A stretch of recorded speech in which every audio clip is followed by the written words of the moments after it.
नमस्कार, जे sky bulletin में आपका स्वागत है। मैं हूं वर्षा पवार और चलिए बढ़ते हैं खबरों की ओर।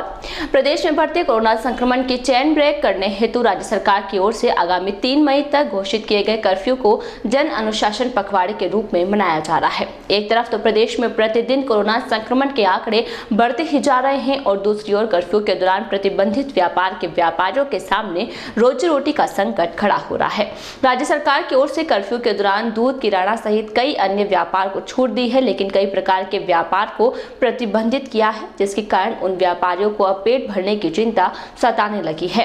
प्रतिबंधित व्यवसायियों को व्यावसायिक कार्यों की अनुमति की मांग को लेकर बुधवार को ब्यावर व्यापार संघ ब्यावर के बैनर तले संघ के शहर के सैकड़ों व्यापारियों ने सीएम के नाम उपखंड अधिकारी को ज्ञापन दिया।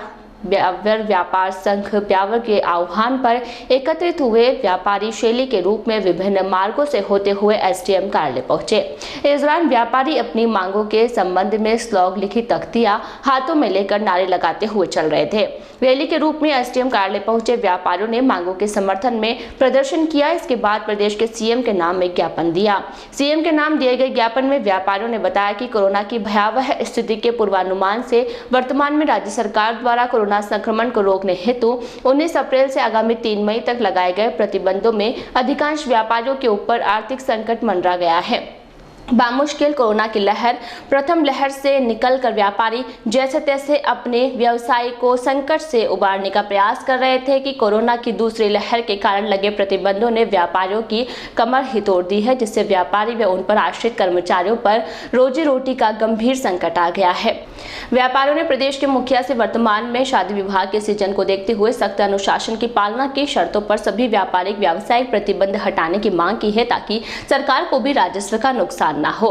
व्यापारियों ने सभी तरह के व्यवसायों को प्रातः 9 बजे से दोपहर 3 बजे तक दुकान, प्रतिष्ठान तथा ऑफिस इत्यादि खोलने की अनुमति देने, सभी व्यवसायों को एक दिन छोड़कर एक दिन खोलने की अनुमति देने, दूध दही की दुकानों को सुबह के साथ साथ शाम को 5 से 7 बजे तक खोलने, विवाह समारोह में जाने वाले फोटो व वीडियोग्राफर को देर रात्रि तक आवागमन की अनुमति देने, अल्पाहार के निर्माण में लगे व्यवसायियों को प्रातः 7 से दोपहर 2 बजे तक व्यावसायिक प्रतिष्ठान खोलने की अनुमति देने की मांग की है। इसी प्रकार ज्ञापन में विवाह सीजन को देखते हुए नाई, ब्यूटी पार्लर, जूते व्यवसायी, धोबी, सिलाई केंद्र, व्यापार, सोना चांदी व ज्वेलरी, बर्तन, इलेक्ट्रिक व इलेक्ट्रॉनिक्स तथा लघु उद्योग से जुड़े हुए व्यापारिक प्रतिष्ठानों को खोलने की अनुमति देने की मांग की है। पदाधिकारियों ने उपखंड अधिकारी से व्यापारियों की पीड़ा को देखते हुए सुझावों पर शीघ्र ही गौर करते हुए अमल में लाकर राहत देने की मांग की है। ज्ञापन देने वालों में संजय खिया, गजराज आचार्य, वासुदेव खत्री, हरीश गिदवानी, खेमचंद लोंगानी, कपिल भारती, विजय लोंगानी, गोपाल कुंदानी, लक्की भारती, दिनेश सावलानी, मुकेश बंग, जेठमल, नेमीचंद सेन तथा नवल सोमानी सहित अन्य व्यापारी शामिल थे। एसडीएम के माध्यम से मुख्यमंत्री जी को मांग की गई है कि पहले ही व्यापारी पिछले लॉकडाउन से त्रसित है, अभी तक व्यापार उसका उभर नहीं पाया है और ये वापस कोरोना की दूसरी लहर ने उसको समझ लो उसकी पीठ, रीढ़ की हड्डी तोड़ दी है। कुछ व्यापार सरकार ने खोले हैं, अन्य व्यापार बंद पड़े हैं। शादी का सीजन है, आखिर सामने आ रही है, सभी व्यापारी अपने रोजी रोटी के लिए चिंतित हैं। सभी ने मांग करी है कि साहब कुछ घंटे के लिए सभी व्यापार को टाइम दिया जाए ताकि व्यापार सुचारू रूप से चल सके और बाजार में जो अव्यवस्था है वो भी रोकी जा सके। कालाबाजारी प्रशासन ने बोला कि कुछ लोग कालाबाजारी कर रहे हैं, उसको भी रोका जा सकेगा इस प्रयास से। एसडीएम साहब ने बहुत ही सहानुभूतिपूर्वक हमारी मांगों पर विचार करने का आश्वासन दिया है और हमारी बात को आगे पहुंचाकर और उस पर कुछ न कुछ रिजल्ट, कुछ न कुछ अमल करने का आश्वासन व्यापार संघ को दिया है। नवरात्र के मौके पर बुधवार को रामनवमी का पर्व मनाया गया। इस दौरान घरों में भगवान श्री राम की पूजा के साथ साथ शक्ति पूजन का कार्यक्रम भी आयोजित किए गए। रामनवमी के मौके पर शहर के टाटगढ़ रोड स्थित शक्तिपीठ आशापुरा माता धाम में यज्ञ का आयोजन किया गया। कोरोना गाइडलाइन की पालना के साथ साथ आयोजित किए गए कार्यक्रम के दौरान यज्ञ का आयोजन किया गया। इस मौके पर पंडित दामोदर शर्मा तथा रामावतार शर्मा के वैदिक मंत्रोच्चारण के साथ यज्ञ में आहुतियां दिलवाई। यज्ञ में हेमंत अर्चना शर्मा, चित्राम सीमा वैष्णव तथा महेश चंद्र, सुनीता टेलर ने सपत्नीक मंत्रोच्चारण के साथ यज्ञ में आहुतियां दी। इस दौरान विकास वैष्णव, विशाल, निरंजन, सुरेश वैष्णव, कोमल, विनीत तथा पुनीत वैष्णव आदि उपस्थित थे। बुधवार को रामनवमी के मौके पर खरीदारी का शुभ मुहूर्त होने के कारण कई लोगों ने नए वाहनों की खरीद की। इसी क्रम में बुधवार को एक युवक अपनी नई बाइक लेकर आशापुरा माता धाम पहुंचा, जहां पर पुजारी ने वाहन की पूजा अर्चना करते हुए माताजी का आशीर्वाद प्रदान किया। कोरोना संक्रमण से बचाव हेतु घोषित किए गए कर्फ्यू के दौरान गाइडलाइन की पालना के लिए प्रशासन की ओर से सख्ती बरती जा रही है। प्रशासन के अधिकारी व कार्मिक बाजारों में निरीक्षण करते हुए बिना अनुमति दुकानें खोलने पर उन्हें सीज करते हुए जुर्माना राशि वसूल रहे हैं। बुधवार को भी प्रशासन की टीम ने शहर क्षेत्र का निरीक्षण करते हुए कई दुकानों को सीज करते हुए जुर्माना राशि वसूल करते हुए दुकानदारों को कोरोना गाइडलाइन की पालना करने हेतु पाबंदी किया। शहर में मंगलवार के हालातों को देखते हुए प्रशासन की टीम ने बुधवार से सख्ती शुरू की। प्रशासन की ओर से शुरू की गई सख्ती के दौरान टीम ने पुरानी हलवाई गली में स्थित बालाजी तिलपट्टी एवं नमकीन भंडार तथा कृष्णा टेलर व आशाराम कन्फेक्शनरी को खुला पाया, जिसके कारण उपखंड अधिकारी ने दोनों प्रतिष्ठानों के खिलाफ कार्यवाही करते हुए उन्हें बंद करवाया तथा आगामी 72 घंटों के लिए सीज किया। साथ ही 1,000 रुपए की जुर्माना राशि भी वसूल की। कार्यवाही के दौरान उपखंड अधिकारी राम प्रकाश, तहसीलदार प्रदीप मालवीय, एसडीएम कार्यालय कार्मिक भूपेंद्र सिंह सहित अन्य कार्मिक उपस्थित थे।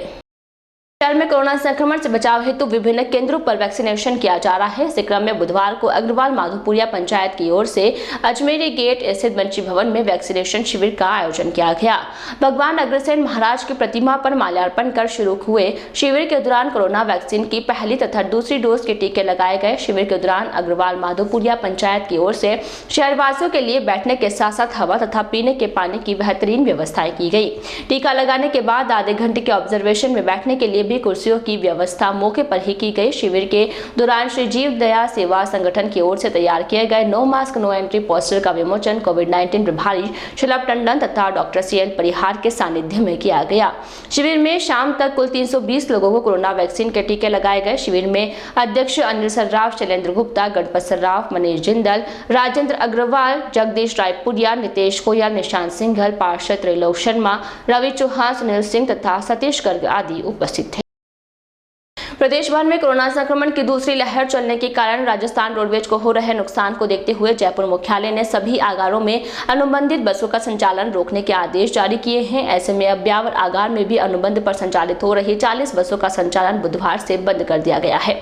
आगार के यातायात प्रबंधक निरंजन शर्मा के अनुसार बुधवार से अनुबंधित बसों का संचालन बंद होने के कारण कई मार्गों पर बस सेवा प्रभावित हो गई है। उन्होंने बताया कि दरअसल कोविड गाइडलाइन में रोडवेज बसों में 50% यात्री ही बैठाने का निर्णय लिया गया है। ऐसे में अनुबंध पर चलने वाली बसों का खर्च निगम के गले पड़ रहा है। इन बसों को प्रतिदिन 400 किलोमीटर का करीब 9 रुपए प्रति किलोमीटर के हिसाब से भुगतान करना पड़ रहा है। अब 50% सवारियां लेकर चलने से उक्त बसें नुकसान का सौदा साबित हो रही है। रोडवेज सूत्रों के अनुसार मंगलवार को जयपुर मुख्यालय में हुई बैठक के बाद MD ने सभी आगार प्रबंधकों को निर्देश दिए कि वे अपने यहाँ चल रही अनुबंधित बसों का संचालन आगामी आदेशों तक बंद कर दे। ब्यावर आगार में 40 बसें अनुबंध पर है, इसके कारण अधिकांश मार्ग कटेल करने पड़ेंगे। उक्त बसों को खड़ी करने के बाद केवल आगार की 35 बसों का सही संचालन होगा। अब केवल रोडवेज की बसें ही यात्री भार के अनुसार विभिन्न मार्गों पर दौड़ रही है। जानकारी के अनुसार ब्यावर आगार से GCA के लिए प्रतिदिन 8 बसों में से केवल अब 5 बसें तथा भीलवाड़ा मार्ग पर भी 4 में से 2 ही बसें संचालित हो रही है, जिसके कारण राजस्व भी प्रभावित हो रहा है।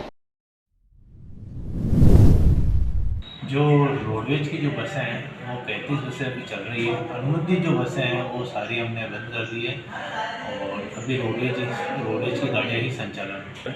वो उनमें भी काफ़ी है ना, जैसे भीलवाड़ा रोड पे 2 गाड़ियाँ खड़ी हैं, इधर जयपुर रोड पे 4-5 गाड़ियाँ, GCA पे जहाँ 8 गाड़ियाँ थी वहाँ 4 गाड़ियाँ खड़ी, नसीराबाद में जहाँ 6 गाड़ियाँ थी वहाँ 3 गाड़ियाँ खड़ी है। तो यात्री भार के अनुसार हम वहाँ का संचालन कर रहे हैं। जितना यात्री भार मिला उस हिसाब से हम संचालन कर रहे हैं। शहर में प्रशासन कोरोना गाइडलाइन की पालना करवाने के लिए मशक्कत कर रहा है। प्रशासन की टीम में हर क्षेत्र में घूम कर सोशल डिस्टेंसिंग की पालना करवाने के साथ साथ बिना अनुमति दुकानें खोलने वालों के खिलाफ कार्यवाही कर रही है। लेकिन शहर में चांगगेट भीतर स्थित स्वामी कुमारानंद सर्किल के चारों ओर बैठकर सब्जी बेचने वाली महिलाएं सोशल डिस्टेंसिंग की धज्जियां उड़ा रही है। सर्किल के चारों ओर बैठने वाली यह महिलाएं बिल्कुल सट कर बैठती है। मालूम हो कि इन सब्जी विक्रेता महिलाओं के यहाँ शहरी तथा ग्रामीण क्षेत्र के खरीदार पहुंचते हैं और एक से दूसरी महिला के यहाँ सब्जी का मोल भाव कराते हुए पहुंचते हैं। सब्जियों को कई लोग छूते हैं और पसंद नहीं आने पर छोड़ जाते हैं। ऐसी स्थिति में दिन भर में इन सब्जियों पर कई लोगों के हाथ लगते हैं। अब यहाँ एक सवाल उठता है कि अगर कोई भी संक्रमित व्यक्ति इन सब्जियों को छू गया हो तो हालात क्या हो सकते हैं, इसका अंदाजा सहज ही लगाया जा सकता है। और ऐसी स्थिति में यह सब्जी बेचने वाली महिलाएं कोरोना स्प्रेडर बन सकती है। अब प्रशासन को चाहिए कि इस ओर ध्यान देकर कोरोना गाइडलाइन की पालना करवाने की व्यवस्था करवावे। प्रदेश में कोरोना संक्रमण के मामलों में हो रही बढ़ोतरी को देखते हुए राजस्थान पटवार संघ ने 3600 ग्रेड पे करने की मांग को लेकर दिया जा रहा आंदोलन व धरना आगामी 3 मई तक स्थगित कर दिया है। यह धरना 15 फरवरी से जयपुर में स्थित शहीद स्मारक पर दिया जा रहा है। हालांकि आंदोलन के तहत अतिरिक्त पटवार मंडलों का बहिष्कार जारी रहेगा। राजस्थान पटवार संघ शाखा ब्यावर के अध्यक्ष पटवारी लोकेश मीणा ने बताया कि प्रदेशाध्यक्ष नरेंद्र कविया के अनुसार जयपुर में दिया जा रहा आंदोलन स्थगित किया गया है, लेकिन जब तक 3600 ग्रेड पे सहित 3 सूत्री मांगों को लागू करने के आदेश जारी नहीं हो जाते हैं तब तक आंदोलन जारी रहेगा।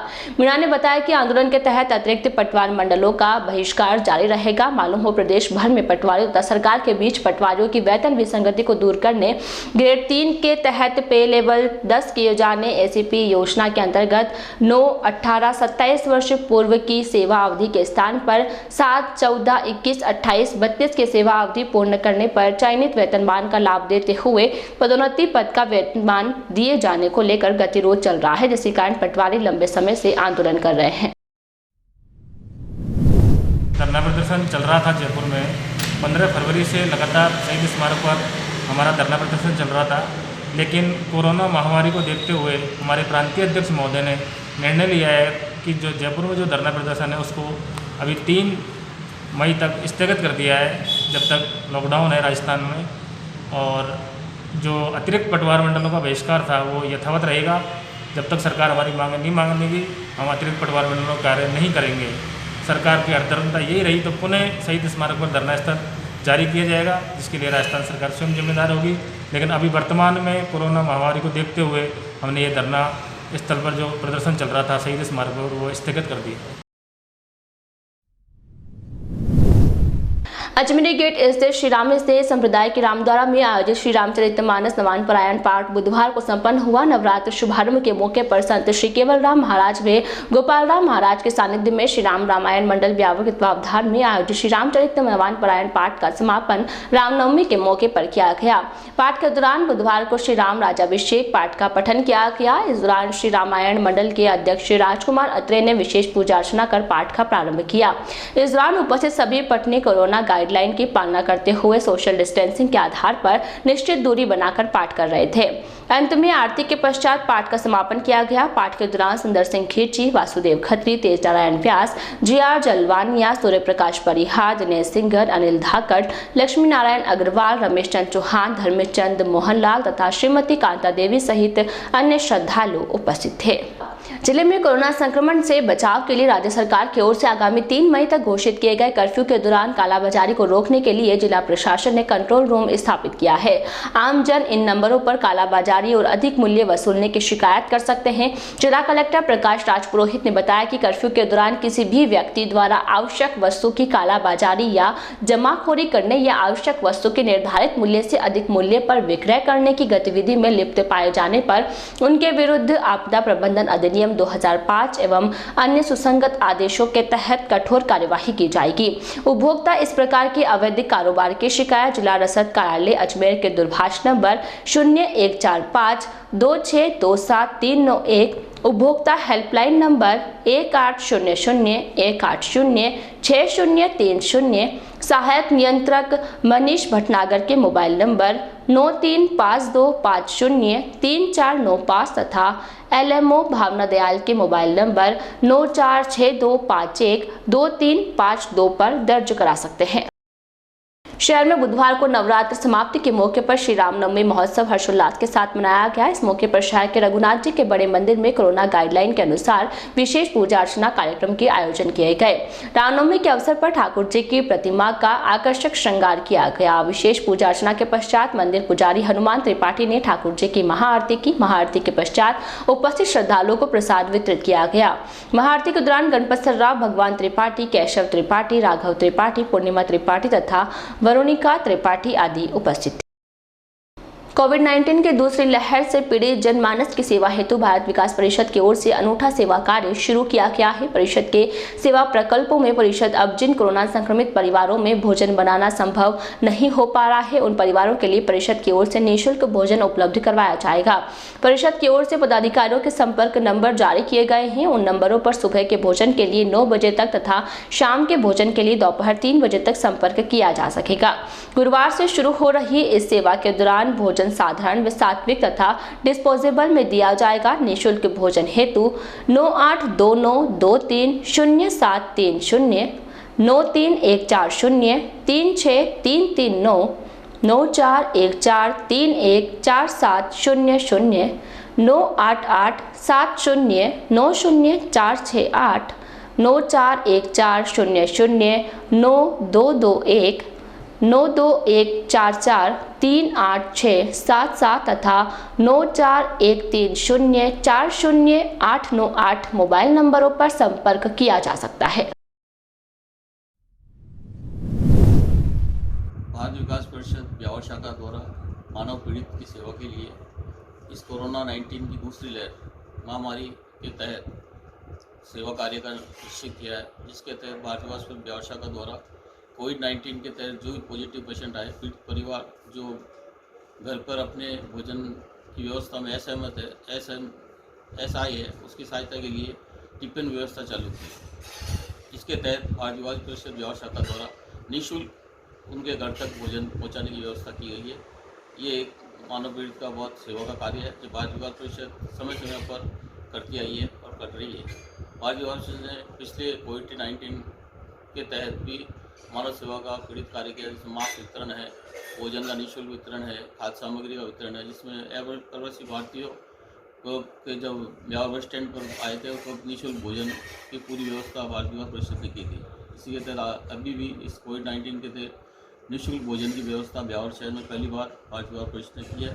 जो भी पीड़ित रोगी ऐसा ही महसूस करता है भोजन की जिसकी तकलीफ हो रही है, वह तुरंत कुछ नंबर दिए हैं, उन पर आप संपर्क कर ये निःशुल्क भोजन की व्यवस्था उनके लिए की गई है, वो करा सकते हैं।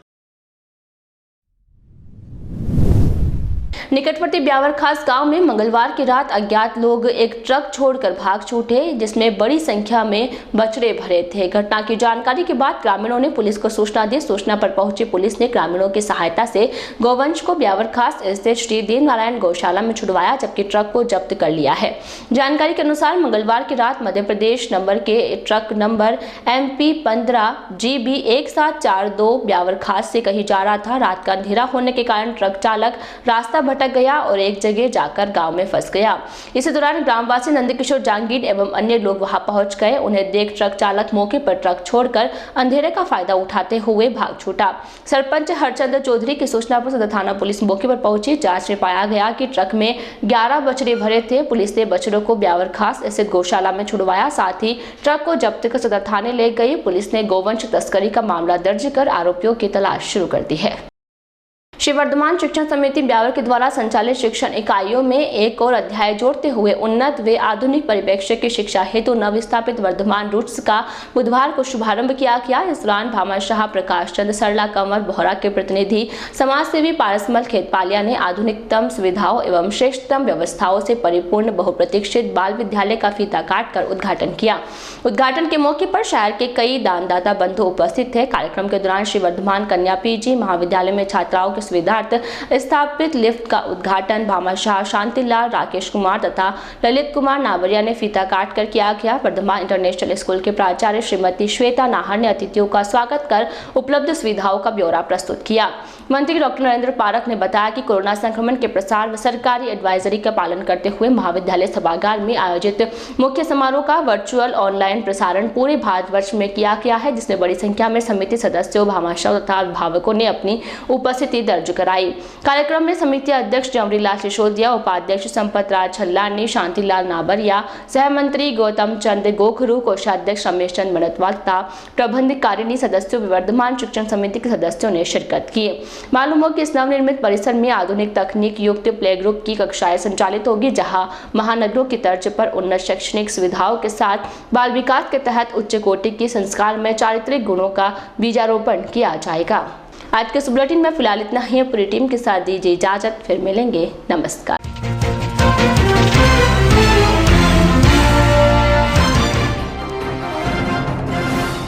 कोरोना की जंग लड़ने के साथ साथ अब रोजी रोटी का संकट, प्रतिबंधित व्यवसायों के व्यावसायिक कार्यों की अनुमति की मांग।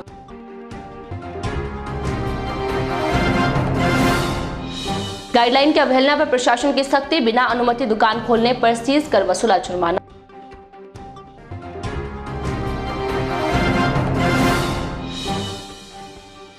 आशापुरा माता धाम पर मनाया रामनवमी पर्व, कोरोना गाइडलाइन की पालना के साथ यज्ञ का किया आयोजन।